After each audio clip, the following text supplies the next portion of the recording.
You've heard this before. The Suns have won again. So our crew debates the most valuable Suns player. NBA Today starts right now. Welcome to NBA Today. I'm Malika Andrews, joined by two-time WNBA All-Star Chiney Ogwumike. We also have NBA champions Richard Jefferson and Kendrick Perkins with us. Ramona Shelburne, Dave McMenamin, and Mark Spears are all going to be joining us in just a little bit. But where should we start today, everybody? Valley of the Sun, baby. Let's head to the Valley because Chris Paul, Devin Booker, and the Suns were taking on Kyrie Irving and the visiting Nets. Let's pick this one up in the first quarter with the Nets down 8. Kyrie Irving here, showing off his handles a little bit, going through traffic, kicks it out. Patty Mills. That's good. I mean, look at this once again. Reverse 360 in the middle of traffic, but still finds the green light in the shooter, Patty Mills. But, you know, I love how he's capable of distributing the ball, but that right there, that's signature James Harden step back three. Absolutely. But then we go the other direction. Maybe highlight of the night, guys, right? Like Absolutely. Halftime, beating the buzzer. We'll never quit on a possession. Icing on the cake. This is the one that got me off my couch. I was kind of lazily watching this game, and then all of a sudden it's like, oh, yeah, this is go time. And entering Tuesday, the Suns were 30-0 this season when leading after the third quarter. So let's head to the fourth here. Well, y'all, the theme of this highlight is passing because we've got the NBA leaguer in passes, and check that out. Nice, you know, off the hip, bounce pass. That's textbook basketball. That's a no-look and a great finish. It's nothing like running the floor knowing you go get the ball. Speaking of which, you know who knew he was going to get the ball based on how he was shooting? Who was that? Devin Booker. Absolutely. And then turnover, Devin Booker throws it up. Bam. I know that's not quite Welcome the back, value, DeAndre. but welcome back, DeAndre Ayton. That looked pretty good. The Suns win it. Here's Chris Paul after the game. I think what helps us is we just have a complete team. The Phoenix Suns are scorching hot. 11 straight wins for the best team in the NBA through 50 games. That's a high-level team playing the best basketball in the league. A lot of momentum on their home court, great crowd. The experience that they have as a team, it really showed well tonight. And we were making great runs, but just like when you're going against great teams in this league, they keep coming at you. And that's what they did. With our record and some of the attention that we're getting, I think we're getting everybody's best, and that helps you grow. We have the mentality that we can play against anybody. Not fun or a fact. Despite several key players being injured during the stretch, the Suns have won 11 straight games thanks to a league-best offense, scoring almost 120 points per 100 possessions. In Phoenix, they have also continued to dominate in clutch time with 7 more such wins, while Chris Paul has averaged almost 12 assists per game, which is also a league high. So, as we've talked about before, the Suns are the only team in the NBA right now that have had 2 double-digit winning streaks. They were to 18, remember, back in November, and then this current win streak of 11. But to me, when you look up and down the roster, Phoenix seems, I want to say by far, but the Milwaukee Bucks are coming up behind them, but they seem like the most complete team in the NBA. But I do want to know who is the most valuable Sun, the MVS, if you will. And as much as I don't really want to, Richard, I'm going to start with you. Most valuable. Well, I think it's, to me, I Get it out. Say it. it's Chris Paul. It's Chris Paul. But this is where the producer is going to get a little confusing.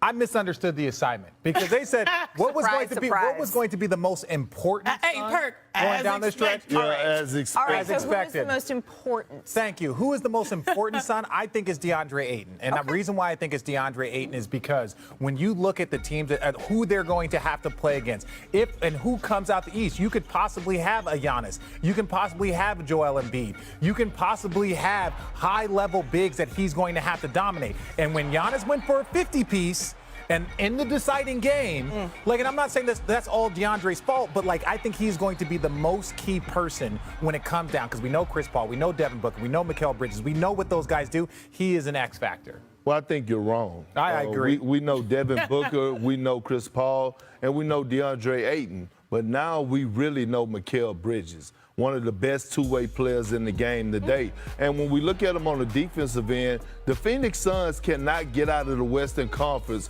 without having a guy like Mikal Bridges to actually guard guys like a Steph, a Clay, a Donovan Mitchell. All those guards that are in the Western Conference, they're going to need this man right here. And what he has done is he has elevated his game on the offensive end. So when you look at what he's done for us growing on that aspect, Last year, he was just a guy that was a spacer. Stand, catch, and shoot, or one dribble pull-up. Now I'm seeing turnarounds in the lane, creating off the dribble, things to that nature. So I would have to say, although we already know about their big three, Mikal Bridges is sliding in and possibly making them, a miniature four. And I think it's interesting, a miniature four, it's funny. I think it's interesting because Mikal Bridges took that identity, especially after he guarded Steph Curry when Steph was on fire to start the season. And everyone's like, oh, he is their defender. But we all know who the true answer is when it comes to valuable players. The one that really changed the trajectory of the franchise, it's Chris Paul. And what he's been doing, I think, the answer could arguably be Devin Booker, but what has he done for Devin Booker? He's allowed him to not have pressure and be the ISO scorer when they need him the most. All right, what has he allowed DeAndre Ayton to be? You mentioned defense. I mean, DeAndre Ayton, he became himself by last year's playoffs guarding AD, then the reigning MVP, Nikola Jokic, then obviously Giannis in the finals, and of course switching out on the Clippers, bigs. Chris Paul brings out the best in everyone in this scenario, and so we know the straightforward answer is Chris Paul, but the fact that we can say this person is valuable, that's why they're atop of the NBA rankings. Chris Paul, Mikal Bridges, who I know you tweeted about last night, saying that he may have a case to make the All-Star team, and DeAndre Ayton. Nobody is going to take Devin Booker? Well, the reason being is because we know what Devin Booker is going to do. We know that he's a guy that could go out there and give you a 50-piece wing, then a Cajun rub. We understand that. That's why I was trying to break down about CP3. We know who he is. We know what DeAndre Jordan is going to do double-wise. DeAndre Ayton, but do y'all agree with me? Because Richard brought this up yesterday on the show about the Phoenix. I could tell. Stop touching me. Brought this up on the show about, hey, let's keep the same energy basically about the Phoenix Suns being 41-9. Yeah. They should be able to get 3 All-Stars in. That's usually how it goes. I'm just saying that Devin Booker is the league's most efficient player in clutch time, 67% from field goal. He's number 1. Chris Paul is number 4. So with 3 people on the panel, Chris Paul's leading the assists.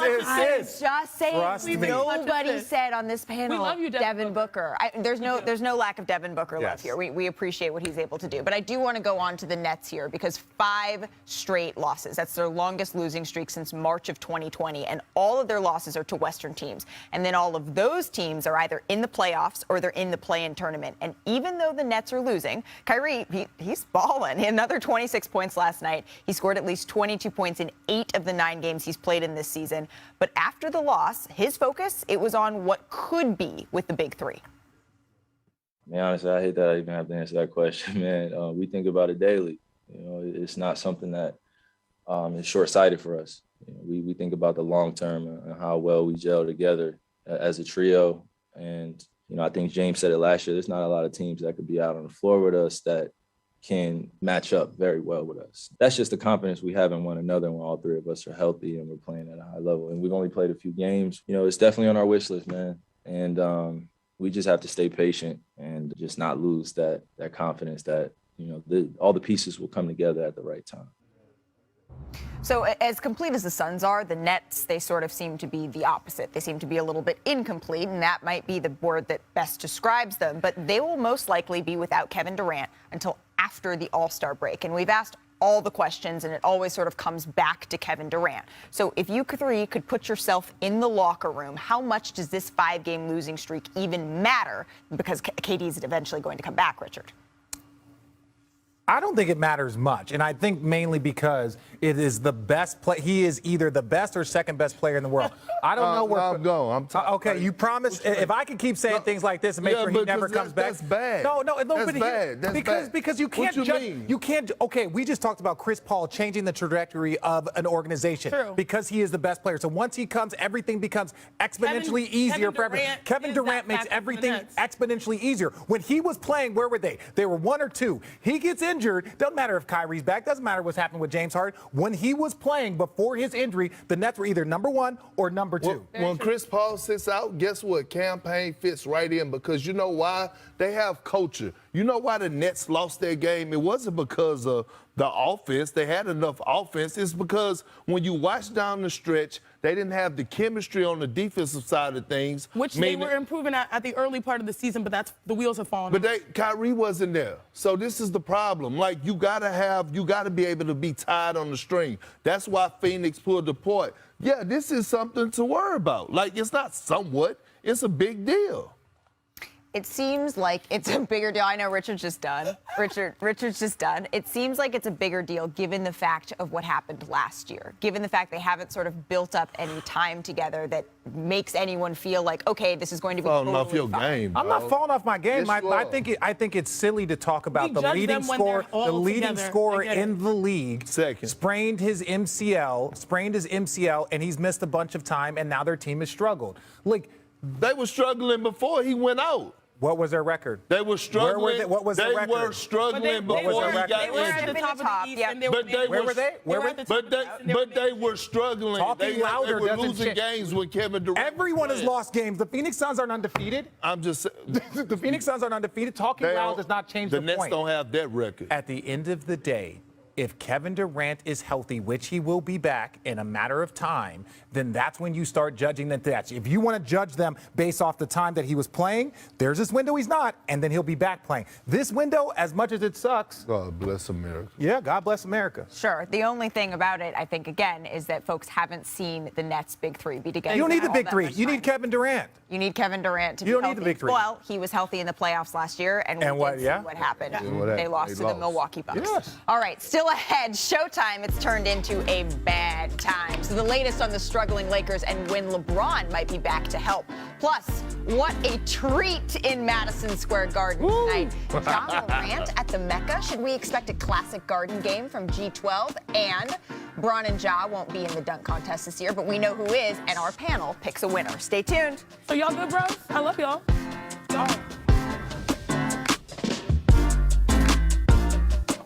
It's a touchdown.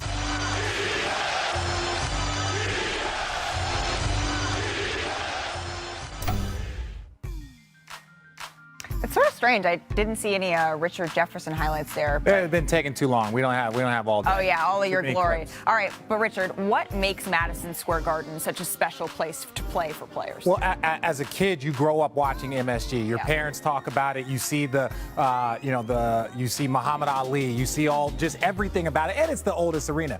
But secondly, my favorite part is that if you go in there and put on a show, not only will the Knicks fans appreciate that, but they will turn on their own team. Oh. They will turn on their own team so quick. So that's our goal. Not only do we want to come and dominate, but we also want to see your fans turn against you. It's one of my favorite places to go 100%. and watch a game and sit there, feel the crowd. It is such a fun place to play. But it does seem a little weird to me that we're talking about Madison Square Garden and we're talking about Ja Morant playing, and we don't have Kendrick Perkins here. So can someone take me to the dark side, please?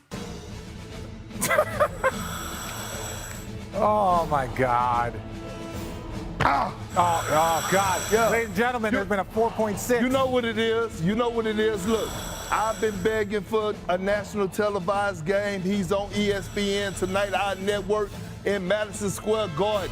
History is made. We know Kobe dropped 61, James dropped 61, LeBron James 52, my career high 29 in the Madison Square Garden. The stage is set for G12. Ja Morant. Look, Ja, it's your time to shine. National televised game. I just don't need you to fold like clean sheets tonight. I need you to deliver in great fashion.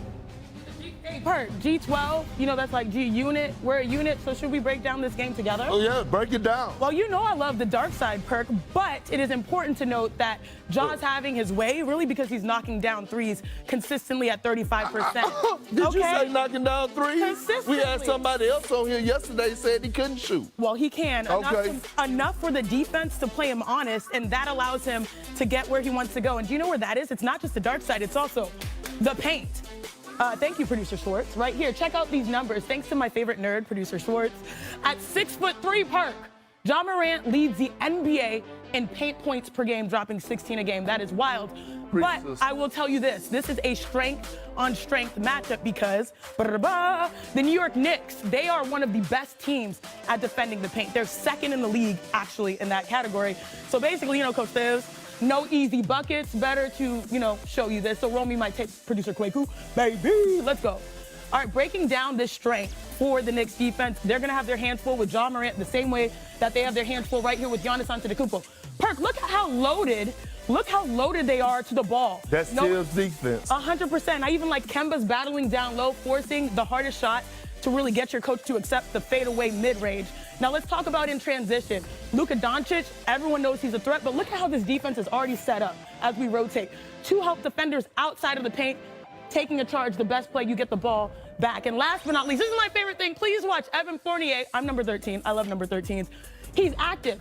He could have gave up based on getting brush screened, but instead, he fights to close out, and this is the Knicks defense. He stays active, and this is the next level analysis that you'll get. His defender is running away, but he stays knowing that he's got to be that help side defense. That's Knicks basketball. I know we talk about Julius Randle, their offense. The way that they really compete is through their defense. They will have their hands full thanks to one Ja Morant, right? Yeah, but they ain't seen Ja O'Neal, who leading the league. 29's career high? Yeah, Ja O'Neal. That's his name right now. Yeah, that was my career high. Any more on this, Malika? Thanks so much, Shanae. Yeah, for more on the Knicks, I'm joined now by NBA senior writer Ramona Shelburne. And Ramona, we are 8 days away from the trade deadline, and we're going to have a 3-hour NBA Today for you on Thursday, February 10th. So just a little small plug there. But Ramona, what are the Knicks' plans as we approach the deadline here? Well, in recent days, you've been hearing a lot more about the Knicks in trade conversations because, quite frankly, they're one of the most disappointing teams in the league. I mean, if you just look at what they did last year versus where they are now, kind of looking up at the play-in tournament right now, they need some help. And I think you've seen enough with this starting group to say it's not working. And it'll be really interesting to see what they do. A lot of the players they signed in the offseason, very manageable contracts. Evan Fournier is a name you hear out there. There's been some chatter about would they move Julius Randle. He's been ineffective, obviously, this year compared to last year. Right. I don't know. That's a big step to take for a guy that you thought was maybe a franchise player. Kemba Walker obviously hasn't fit into that rotation.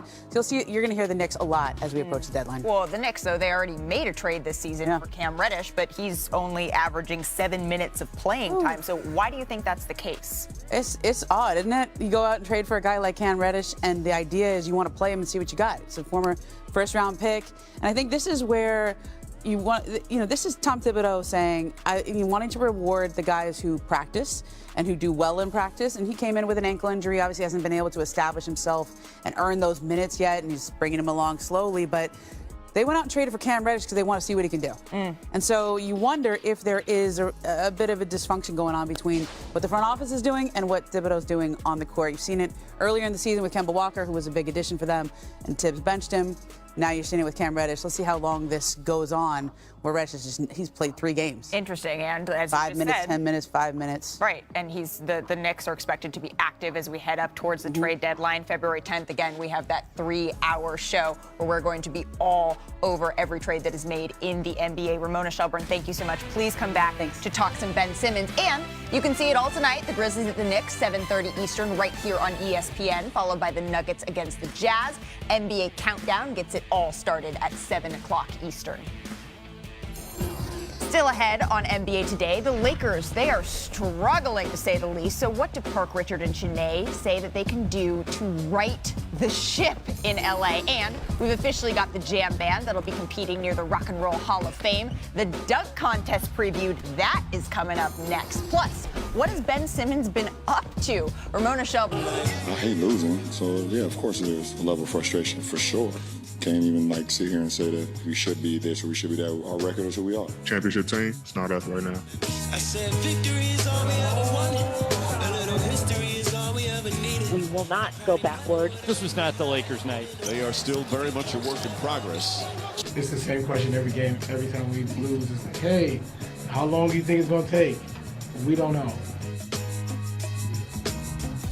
Welcome back to NBA Today. So the Lakers, they've lost 3 in a row. So let's go by the numbers because this is LA's 4th 3-game losing streak this season. That's tied for the most by any team currently in a playoff or play-in spot. So one bright spot, though, has been Russell Westbrook. He's shooting 50% or better from the field in 5 straight games. And remember, he took a lot of flack early on, but that's tied for the second longest streak of his career after that awkward start. And LeBron missing all 3 losses. The Lakers have dropped to 5-10 without him this season. So LA is currently 9th in the Western Conference. So for more on LeBron James, we're joined by our Lakers reporter, Dave McMenamin. Hey, Dave. So shoot-around just wrapped up about an hour ago. So what's the latest on LeBron's status? Yeah, Malika, in the practice facility earlier today, LeBron wasn't here. He continues to do treatment options away from the team. Frank Vogel said he's a special type of player, and so we trust him to take care of his body away from our resources. But he's listed as doubtful for tonight's game. The expectation is that he'll miss his 4th straight game because of the swelling in his left knee, and he's not going to play again until that swelling subsides. The Lakers are sticking by that plan. They believe if he plays with the swelling in there, he could be at risk of further injuring himself. I'm told from a source close to LeBron, they are exploring all options when it comes to treatment, except they have ruled out the possibility of PRP. He will not be going with PRP as part of his ramp up to try to get back onto the court. All right, so they are looking to have that swelling reduced before we're going to see him on the floor. Dave McMenamin, thank you so much. The Lakers, they're back at it tonight against the Trailblazers. But for more on this, I do want to bring it in with the entire panel, Chiney, Perk, and Richard. And Chiney, I'm going to start with you here. If you were the Lakers head coach for a day, and that day is today, what do you know now that you would be doing without LeBron? Well, I think it's a good sign that Anthony Davis is putting up numbers and he's feeling more confident in his game. But I do want to mention something off of Dave's report. You know, PRP, people are maybe not versed with what that is. That's to reduce inflammation in your knee. And so people think, all right, if you do this and then you take some time, that reduces inflammation. I always like to help people understand things. Thank you. But yeah, if I'm Coach Vogel, I'm literally just saying we need to empower AD, no matter win or losses, to play his best basketball. Because when we have LeBron James back, AD and LeBron, they're the reasons why they're going to compete. I love Russ shooting the ball better, but you can't say that that is the sole reason why you're going to win. You're going to take a dose of 2020 and say when AD plays his best version of basketball and also knocks down threes more confidently, that's what you want. You want him to assume the assignment of, all right, I have to get my game back to a top level where we can compete for a championship. If I'm Frank Vogel, I would actually go watch film on the Boston Celtics. They've been playing some good basketball. And I would move Russell Westbrook into a Marcus Smart role. Marcus Smart has been the point guard and facilitator. That's why you have watched Jaylen Brown and Jason Tatum play so well together. I would have my offense ran through Malik Monk and Anthony Davis. I would have Russell Westbrook as a facilitator. If I was the Laker coach for the day, that's a tough one. That's a tough one. But I'm going to say this.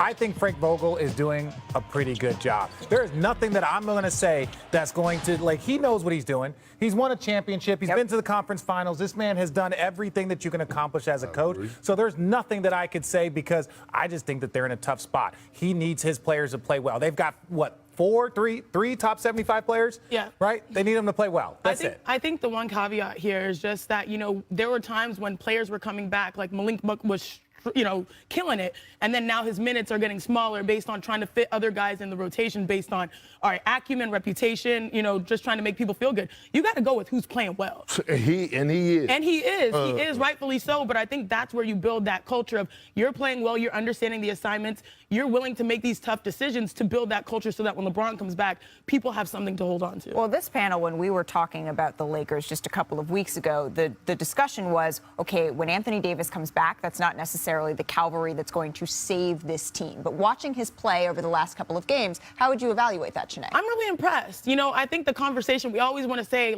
put Giannis or Joel Imbeed or always compare him to what other people are doing. But largely, Joel Embiid has been healthy. Giannis has been very resilient. AD, his story and his path is completely different. And so I think as the season progresses, we should see his game progress. And that's the standard that I'm holding him to. As athletes, we know what that's like. You can't just come out there instant oatmeal, popcorn, and just bam. We see great returns. We're patient with Clay. We might have to be patient. All I want to know is where to categorize a player so that I can maintain my expectations for said player. So if we're not going to put Anthony Davis in that category, then he's in the next tier of players, and then we can kind of temper our expectations, because I still believe that Anthony Davis can be the best player.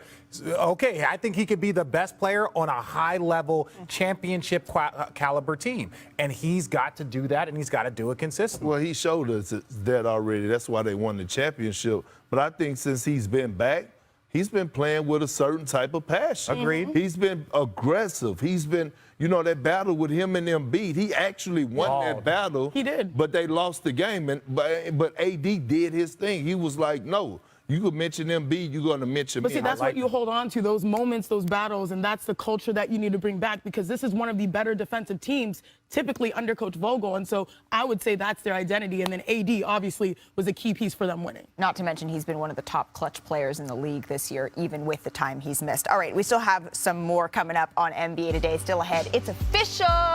We've got the 4 participants that'll be flying high in Cleveland like that note I just hit. Yes. Full preview coming to NBA Today. So do you know who was in the zone? Brought to you by AutoZone. Obi Toppin, Jalen Green, Juan Toscano Anderson, and Cole Anthony. They are the competitors in this year's Slam Dunk Contest. So let's take a look at their best dunks of the season. You're about to bear witness to one of the most spectacular events in professional basketball, the Slam Dunk Contest. Look out! Oh! The outlet to Green. Look out! Oh, my gosh! Oh! Anthony flies it. Shout out to the magic, man. Let's go. Oh, my God! Toscano Anderson! Here comes Toppin. Oh! Cole Anthony just doing it for the magic.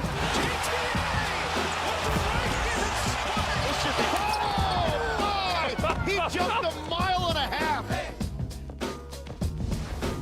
All right, that's the list, and Obi Toppin was obviously in it last year. He went to the finals, didn't win it, but we've got three fresh new faces competing in Cleveland who you can see coming out victorious. Richard Jefferson, I'll start with you. Okay, so my number one guy that I think is going to win, first of all, shout out my guy Cole Anthony, Naila, he gets it.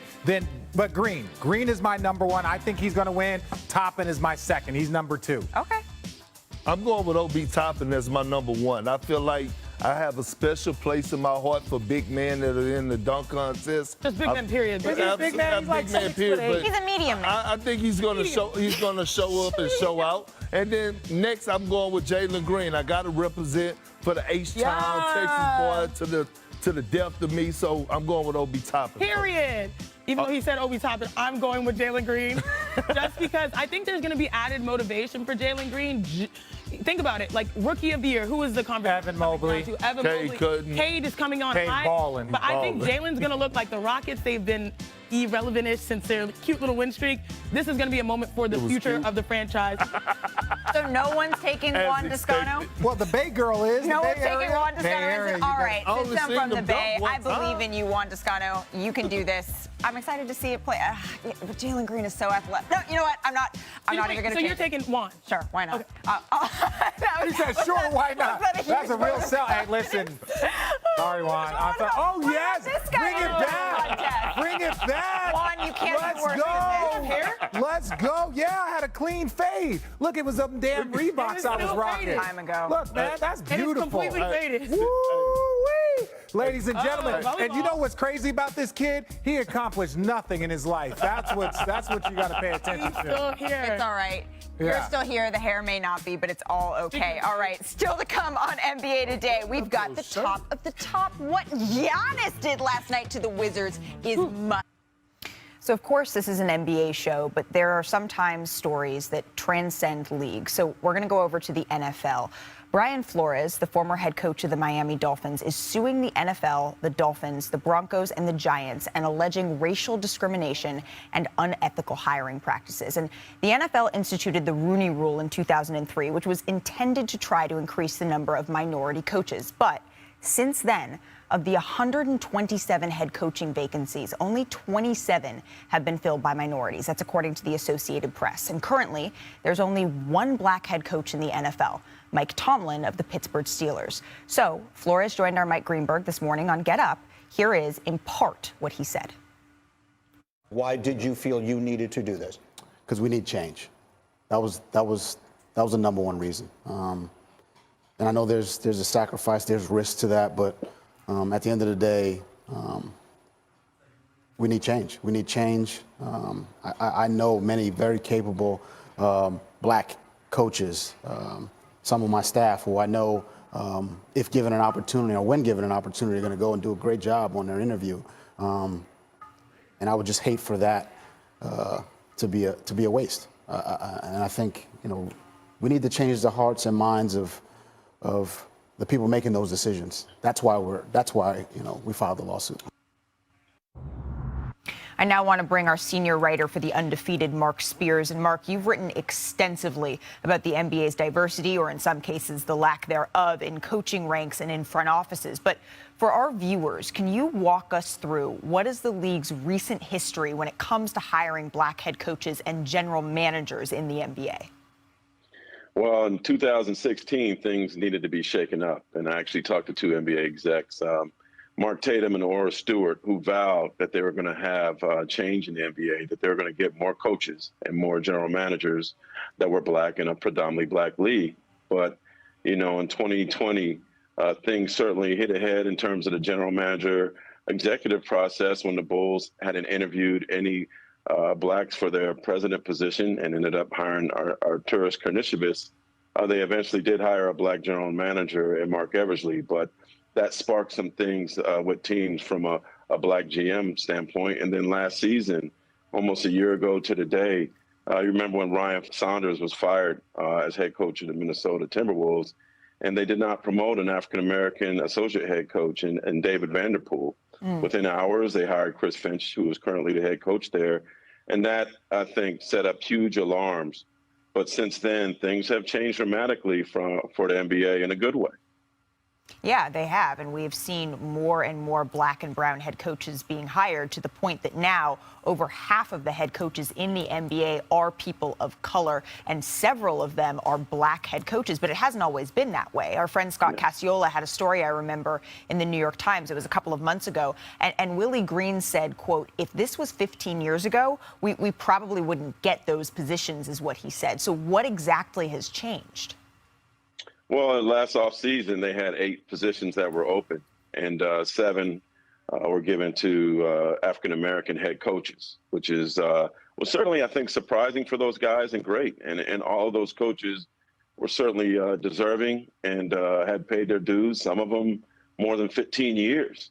So, and, 2 years ago, James Jones and Monty Williams were the only black head coach duo in the league. Now there's 7 such duos. So, I think it's getting much, much better in that regard.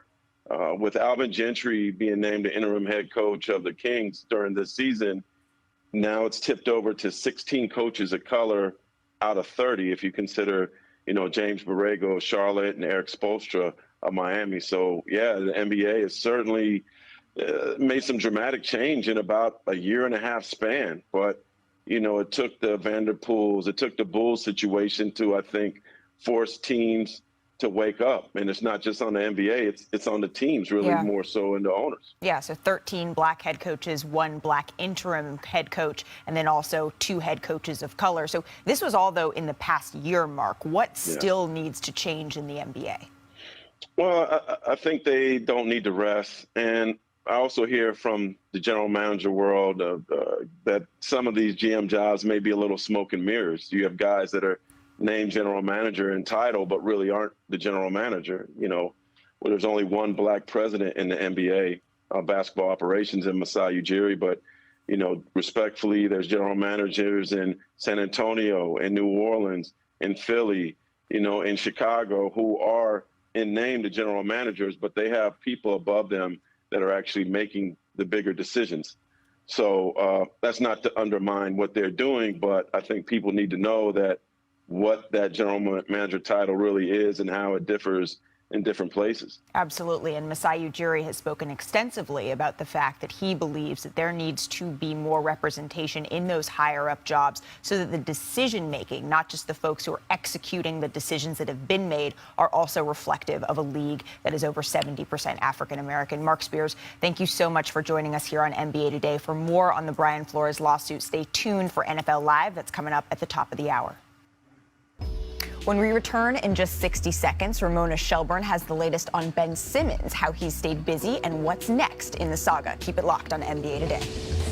3 hours next Thursday, February 10th, for our trade deadline special, 1 to 4 o'clock Eastern. That's going to be right here on ESPN. And Ramona Shelburne will be with us for the trade deadline, and we will certainly be talking a lot about Ben Simmons then. But, Ramona, yesterday you dropped a piece on ESPN.com, and it's some of the most comprehensive reporting I've seen in the entire Ben Simmons saga. And it's impossible to boil it down in this format, but the crux for our viewers is essentially the plan for Ben Simmons moving forward. What is that plan? I don't think there is one. And that might be the problem, right? Yeah. Because every night around 10 o'clock, he gets a schedule for what the team's doing that day. He shows up because it's almost like you have to check in. But the sense is he's a distraction at this point. The team is game out of first. They're doing well. He said he's not going to play there. He's not mentally ready to play there. And what's the point of having him go through a shoot-around or a film session or a practice? He's not going to.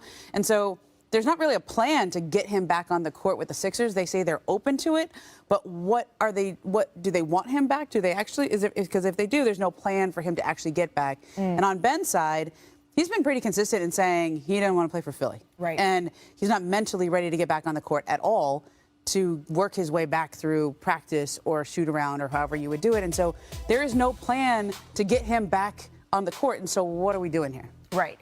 To me, when I was reading this, some of the interesting stuff was also in all of the behind the scenes, what Ben Simmons was doing and what it took to actually get him back into the 76ers gym. What was most revealing to you as you were working through reporting this piece? Yeah, I mean, I remember when he showed up at the Sixers facility. Remember before the last preseason game. And I think for him, that was seen as a big step. That was a big grand gesture of good faith. Okay, I'm showing up. And multiple people on both sides have told me they thought the door was open for him to come back at that point.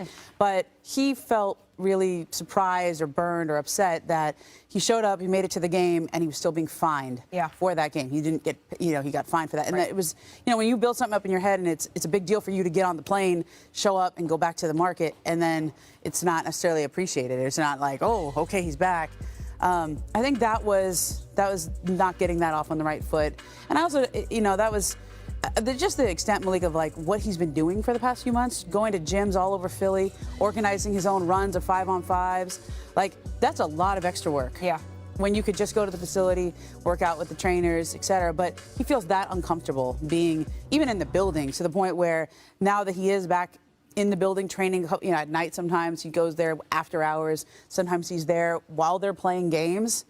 I mean, it's 20 minutes away. You've been to Philly. Yeah, it's a whole lot, and it's not something that we're going to continue to monitor because all of that background, I just found it so fascinating. Please go and check out Ramona Shelburne's piece on ESPN.com. Ramona, thank you so much for hanging with us on NBA Today. So Ben Simmons, he's kind of been the top drama of the NBA season. So that means, I guess now, it's time for us to take a look at the top of the top from Tuesday night with Richard Jefferson, Shanae, and Kendrick Perkins. So before we go, let's make sure we take a look. Top posters is where we're going to start. And I think we need to start in Chicago because DeMar DeRozan, he went up and, oh my gosh, this was a crime. Oh, let me see this. Oh! MVP candidate Perk? Off the curl. MVP candidate Perk? I'm not answering that. Oh, okay. Well, only job. Literally your job is to answer that question. Yeah, No, it's literally. Not from you. His Oh, job. that's fair. That's fair, but yeah. Okay, we got OG. Show him OG. Two-hand Oh. extension. Ooh, that's hard. It looked like Tom Chambers over Mark Jackson. The Toronto Raptors have been quietly balling. Fred VanVleet and Gary Trent Jr. Gary Trent Jr. has been absolutely. Fred, I love you, man. I think you're gonna get in right. We're gonna be the last one in, though, Fred. All right, let's go to top comeback because last night in San Antonio, the Warriors balled out. They rallied from down 17, and they were without Steph, Clay, Draymond. They were without 8 players last night. My goodness. I'm telling you, Moses Moody, Moses Moody.